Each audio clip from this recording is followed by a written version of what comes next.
I'm Tom Baker, this is Chasing Cars, and this is a car we've been waiting a long time to see, the new Tesla Model Y. Model Y is pretty simple. It's effectively a crossover iteration of the uber popular Tesla Model 3 sedan. And this vehicle is likely to be pretty popular when it arrives here in Australia early in 2022. Now, the Model Y has already launched in a bunch of markets, the US, obviously, but also the UK and Hong Kong, which, like Australia, are right-hand drive markets. Now, like the Model 3, our Model Y is going to be coming out of Tesla's Shanghai, China plant, which has tended to have pretty good supply for the last year or so, which is one of the reasons why you see the Model 3 everywhere on the road here in Australia. But of course, the Model Y is a crossover. Crossovers command the majority of the market here in Australia, and particularly in the luxury space. So this car is a really important play for Tesla. It's likely going to become their volume seller here in Australia, taking on the likes of the Hyundai Ioniq 5, the Polestar 2, the Volvo XC40 Recharge, and the forthcoming Kia EV6. So in today's video, I'm going to give you a really detailed walk around of the 2022 Tesla Model Y. We're going to take a look at the three specifications that we expect to come to Australia. The one over my right shoulder, which is the new Model Y standard range, the one over my left shoulder, which is the Model Y Performance, and of course, the Model Y long range all-wheel drive, which is likely to be the volume seller and sits in between these two vehicles. We're going to concentrate on the long range today. In fact, I'm going to give you some guesses on where we think this vehicle is going to be priced. We'll chat about specs. We'll have a look at the interior, the back seats, and the boot, which is apparently a major reason why buyers are telling Tesla they're waiting for the Model Y. And then we'll wrap up with some final impressions of this new Tesla SUV. Now, we've popped the time codes up on screen here. You can also use the bar down the bottom to navigate on the video. Make sure you hit subscribe. And now we're going to make a start checking out the new Tesla Model Y. Let's talk about the three different variants that have been certified for Australia. Tesla hasn't confirmed that each of the three is going to come to our market, but all of them have at least been complied. So if they wanted to introduce them, they could. Now, this one definitely will. This is the Model Y long range. Now, Elon Musk has previously talked about a long range rear drive and a long range all-wheel drive. This one is all-wheel drive. Now, you can tell that by the dual motor badge here on the tailgate, and also by the larger wheels, because it is wearing 20-inch wheels as standard, the long range. But you do have to be a bit of a train spotter to tell the difference between various Tesla variants, and I guess that's kind of democratic. They don't really make the fastest ones look all that much different from the entry-level models. We'll get onto that in a moment. To start with, the long range has very good specifications. Dual motor, that's how they get the all-wheel drive system. 324 kilowatts of power, 493 newton meters of torque, which is good for a 5-second 0 to 100 time, or a little bit quicker, in fact. We look forward to testing that. But of course, the all-important range figure, that's going to be 507 kilometers WLTP or thereabouts. I say thereabouts because there's always scope for little adjustments to be made, particularly through Tesla's over-the-air software updates that might subtly increase this car's range, but that's coming out of what we believe to be a 75 kilowatt hour battery, of which 70 kilowatt hours is usable. So compared to the Model 3, the Model Y long range takes a hit of about 12 or 13% in terms of range, but as we'll find out shortly, given the interior room and the cargo space on offer, that isn't too bad. Next up, let's talk about the really interesting variant of the Model Y, and that's the one over my right shoulder, the standard range. Now, the United States doesn't get a Model Y standard range, at least not at this point. It was planned for the US, but it was found to have unacceptably low range. Now, that was before this particular iteration was developed, because the range is actually okay. Tesla tells us it'll do around 450 kilometers of range, which is certainly competitive with vehicles like the Hyundai Ioniq 5 in long range form.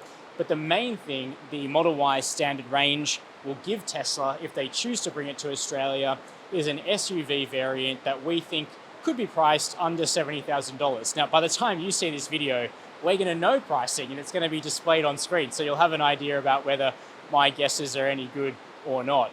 Now, being the standard range, we don't know everything about the specification for Australia, but it is rear-wheel drive with a single motor, So there are going to be similar specifications to the Model 3 standard range, also things that we'll know by the time this video goes to air, so we'll have more that we can show you on screen about this car. But compared to the long range, it's going to have taken a hit of around 50 Ks, which isn't too bad from a range perspective, although, you know, Australia is a big country, of course. But they're mainly saving that by way of efficiency, because it does get, we think, a smaller battery, but it has rear-wheel drive rather than dual motor all-wheel drive. Now, how can you pick a base model standard range? Well, mainly because of the standard fit 19-inch wheels in what Tesla calls the Gemini design. However, 20-inch wheels are optional and certainly lift the exterior appearance of this SUV. Now, speaking of appearance, it's kind of like a Model 3 stretched upwards by just under 20 centimeters. In terms of originality, it's certainly not up there with the Ioniq 5, at least not in my eyes, but if you're a fan of the sort of organic, softer shapes of Tesla vehicles, then this SUV could well be your jam. Now, slightly unfortunately, all three of the vehicles that we're looking at today are blue in color with black interiors, so we're not seeing a huge range in terms of specification, color, and interior, but there continue to be 6 colors available outside and 2 interiors, black and white and black, two-tone, which is kind of cool. So that's the standard range. Let's check out the performance. And this one is the daddy of them all. This is the Model Y Performance, the fast Model Y, the one that's going to sit right at the top of the tree.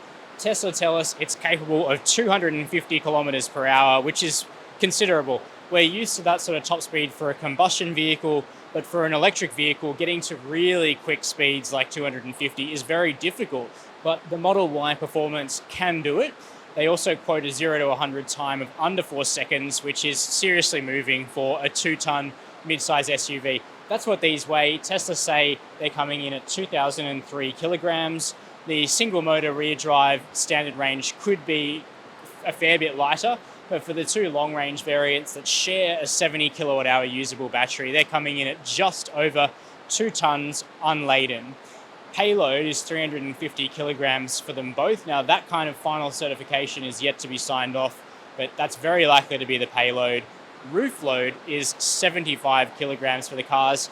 And in fact, the all-wheel drive versions are rated for Australia to tow 1.6 tons braked, which is something Tesla have really been looking to do because there's been mixed opinions about Tesla towing in the past. But the Model Y really comes to the fore in terms of its performance cred, which is right up there. 420 kilowatts of power, 660 newton meters of torque, and a bigger battery to support those sorts of outputs. 82 kilowatt hours total, we believe, 76 kilowatt hours usable. So it's almost 10% more generous than the long range, which it needs to be because it's actually a fair bit thirstier in order to give it those instant outputs, which are already pretty decent on the long range version of this car, but are outright maniacal on the Model Y Performance. Now, how are you going to tell a performance apart from the rest of the crowd? Well, we have standard fit 21-inch wheels here, which look really mean, the same turbine style design that we saw unveiled on the 2021 update to the Model 3, but there are a couple of other visual differences to set the performance apart. So we've got this carbon fiber winglet on the back, that's pretty cool.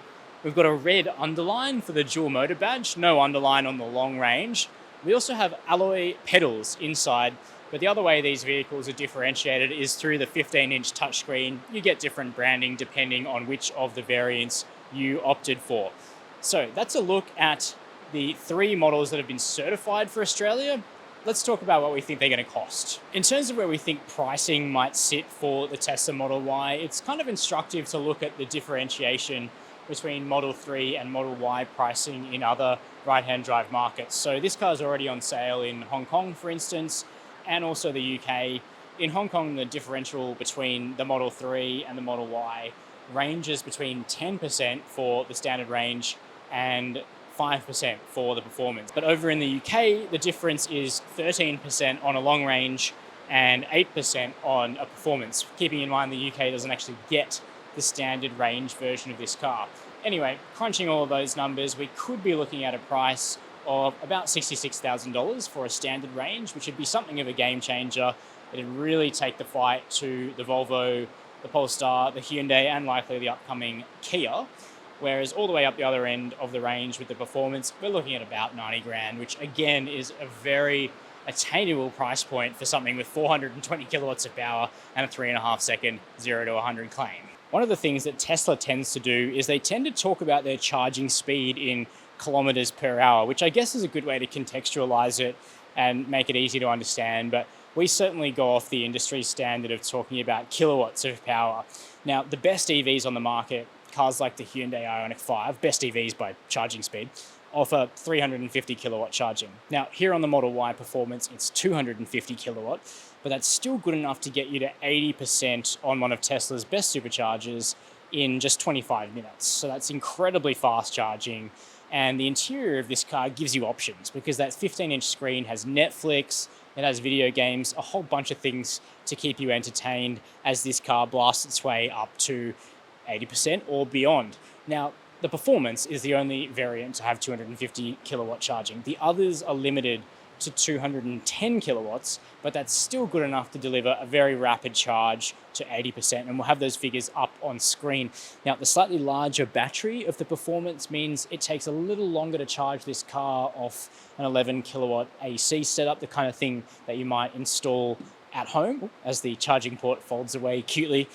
But it's still something that can be done overnight. I think it's just over 8 hours for the Performance, and it's around 7.5 hours for the other variants that I've shown you today. What about range? That's absolutely critical information on these cars. It is still subject to a small amount of change because Tesla tend to push out software updates that tweak things here and there and get slightly better efficiency out of these vehicles, but it can be summarized pretty simply as, for the standard range behind me, around 455 kilometers WLTP.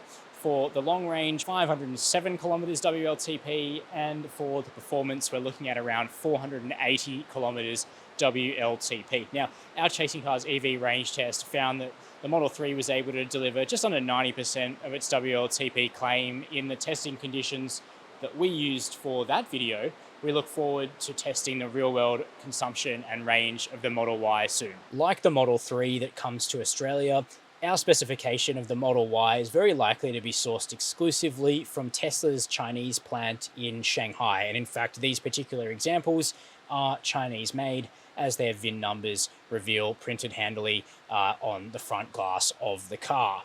But Tesla quality tends to be fairly consistent between the factories that they come out of, at least in our testing. And these vehicles are finished products. Normally at this stage of a car's life cycle, well ahead of launch, we'd still be looking at pre-production vehicles. But because the Model Y was introduced in a variety of other markets earlier on, this is finished product stuff as it comes out of the Shanghai plant. So how's quality? Well, to be honest with you, it actually feels very, very well screwed together. And we have noticed an increasing consistent quality coming out of Tesla Shanghai in the vehicles that we see. Certainly, this car has basically no kilometers on it, and it hasn't been put down a bunch of rough roads so we can eke out squeaks and rattles. So I'm not going to comment on how the quality will progress, but at least how it's come out of the factory, it's looking and feeling pretty good. Now, speaking of looks inside, the interior is basically the same as that in the Model 3 from my perspective. We get the same curving, sweeping dashboard, very hyper minimal design, which you either love or hate, all based around this huge 15-inch slate touchscreen that just sits right here. Now, you can't alter the angle, it's completely fixed, but thankfully the angle that it's on is good. It's bright, it's crisp, and it's pretty responsive, particularly in the context of automotive touchscreens. It's pretty good. Not quite as good as your iPhone, but certainly there. Attractive touchscreen, small diameter, so this thing doesn't feel like driving a bus. And there's a lot of glass in here. Big windscreen. Can't see the bonnet of the car, that falls away. And then above us, we have this huge standard glass roof. Now, it does have ultraviolet and infrared coating, so it's reflecting that bad stuff away from you. But certainly I found driving the Model 3 long range on our Chasing Cars EV Challenge on really hot days in the country, you do kind of still get that sun beating down.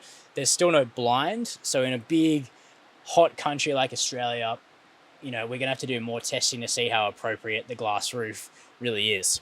Now, I foreshadowed up front that even though these cars are all blue on black, my school colors actually, you can get an alternative interior which is white and black two-tone, which is really attractive. But in actual fact, this kind of dark grey graphite with the beautiful wood trim is very attractive. If you go for the white interior, you get, I'm not sure if it's aluminium, we don't have any here to look at, but it's kind of like this metallic looking finish. Also nice, but I kind of like this super organic looking wood.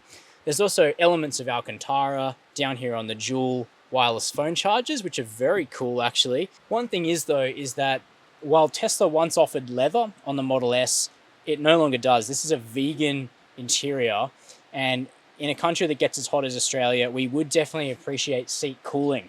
I got super sweaty, disgusting, in the Model 3, which did have a black interior. I think seat cooling, perforated seats with seat cooling would really help, and something we'd definitely like to see on a future update. Now, everything's driven through this screen, everything. We've got Google Maps. They do load fairly quickly to the touch, but then it has to buffer the actual map. But where this car is so different to other vehicles is the plethora of infotainment options.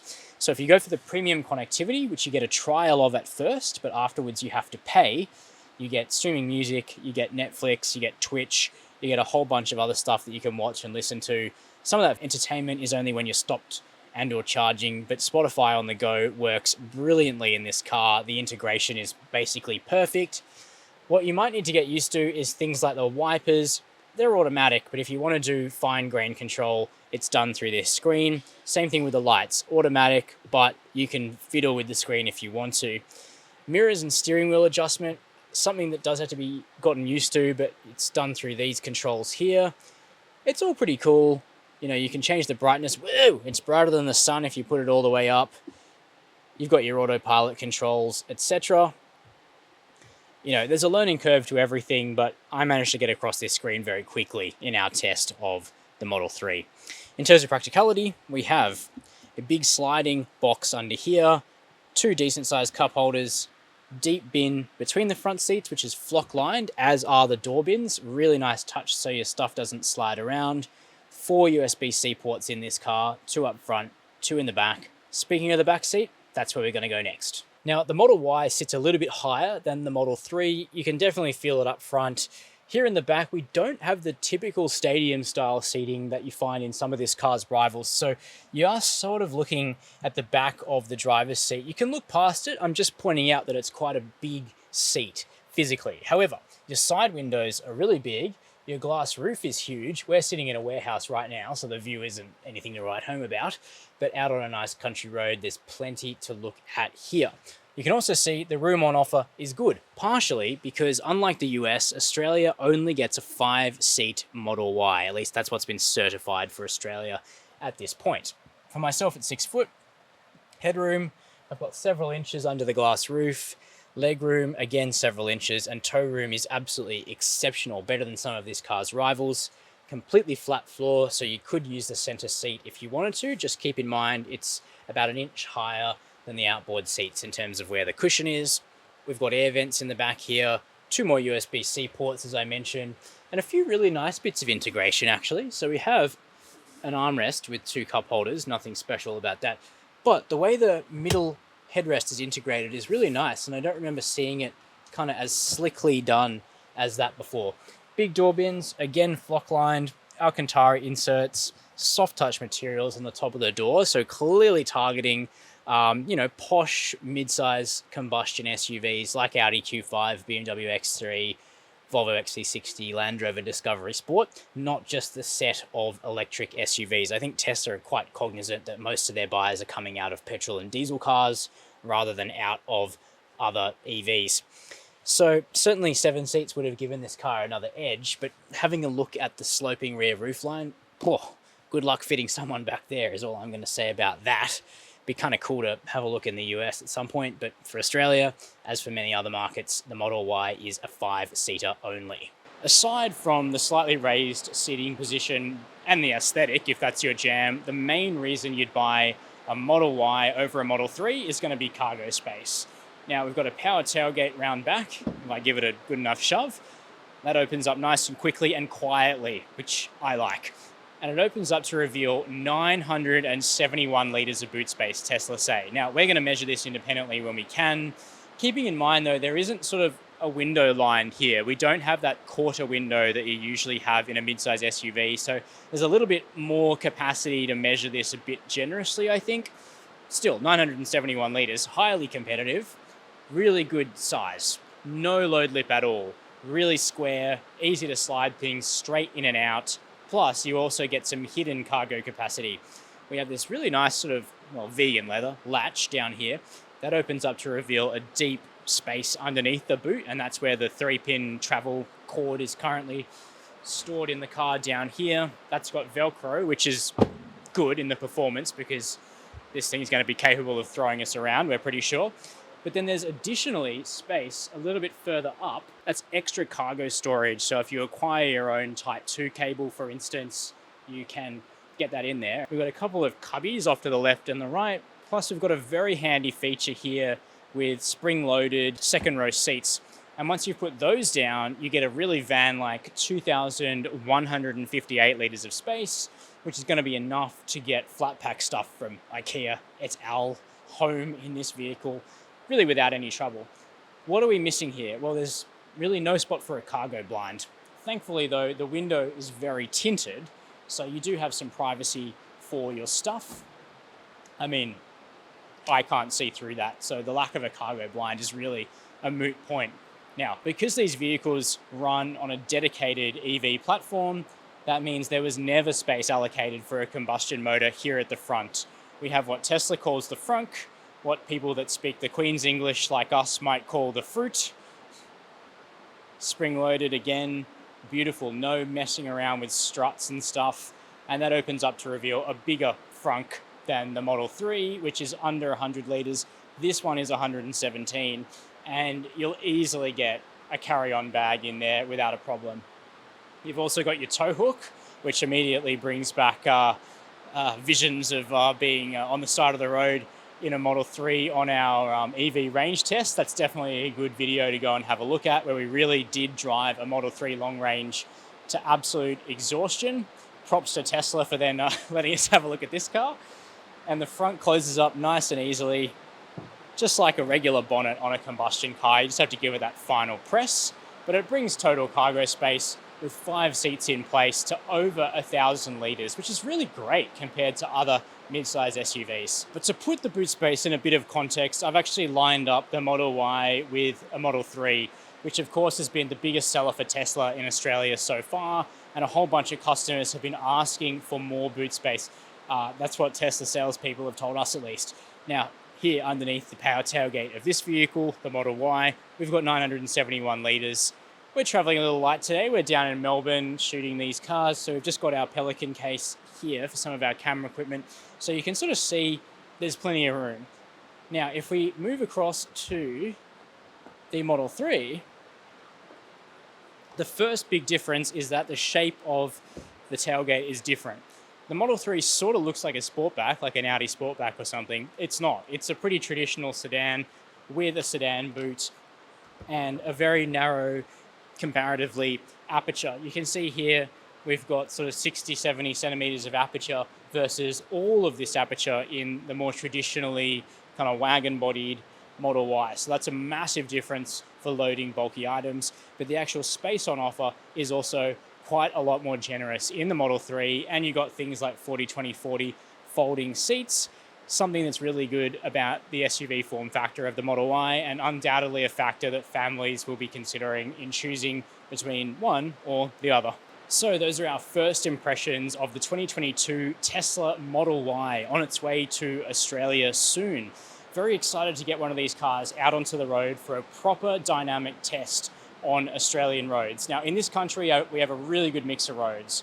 We've got suburban roads, we've got highways, but we also have very challenging country roads and gravel, all of which will give this car a good challenge up against its key rivals, both electrified rivals, but also the combustion cars that Tesla owners are often trading in order to buy a Model Y in this case, but the Model S, the Model X, and the Model 3 before this vehicle came along. Because I guess that's kind of what people see in a Tesla.